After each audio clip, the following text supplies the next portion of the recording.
સુરત મહાનગરપાલિકાને મળેલી સામાન્ય સભામાં અગ્નિકાંડ બાદ કેટલાક મુદ્દાને લઈને વિપક્ષે શાસકોને ઘેરવાનો પ્રયાસ કરી પ્લેકાર્ડ લઈ વિરોધ કર્યો હતો। સુરત મનપાની સામાન્ય સભામાં આજે અગ્નિકાંડ બાદ કેટલાક મહત્વના મુદ્દાને લઈ બોલાચાલી થઈ હતી। વિપક્ષ દ્વારા શાસકોને ઘેરવાનો પ્રયાસ કરવામાં આવ્યો હતો અને સામાન્ય સભામાં શાસકોની અને અધિકારીઓની માનસિકતા ઉપર પ્રશ્ન ઊભો કરી દીધો હતો।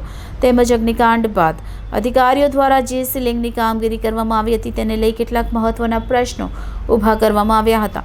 સામાન્ય સભામાં મેયર દ્વારા વારંવાર વિપક્ષ નેતાને બેસી જવા માટે ટકોર કરવામાં આવી હતી, પરંતુ તેઓ સતત સીલિંગની પ્રક્રિયાને લઈ કરવામાં આવેલી કામગીરીનો મુદ્દો ઉઠાવતા રહ્યા હતા।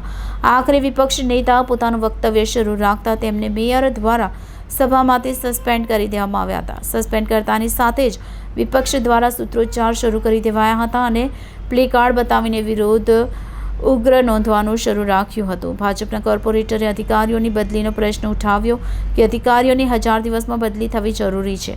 એક જ જગ્યા પર લાંબા સમય સુધી કામ કરતા હોવાના કારણે તેઓ એક સર્કલ બનાવી દે છે અને તેના કારણે તેઓ ભ્રષ્ટાચાર પણ કરે છે। માટે કોઈ પણ અધિકારીને 1000 દિવસ કરતાં વધુ સમય કોઈ પણ એક જ સ્થાને ફરજ પર રાખવામાં ન આવે। આ નિયમનો ચુસ્તપણે પાલન કરાવવું જરૂરી છે, તો જ અધિકારીઓની જ્યાં સર્કલ બનાવવાની માનસિકતા છે તેમાંથી બહાર લાવી શકીશું।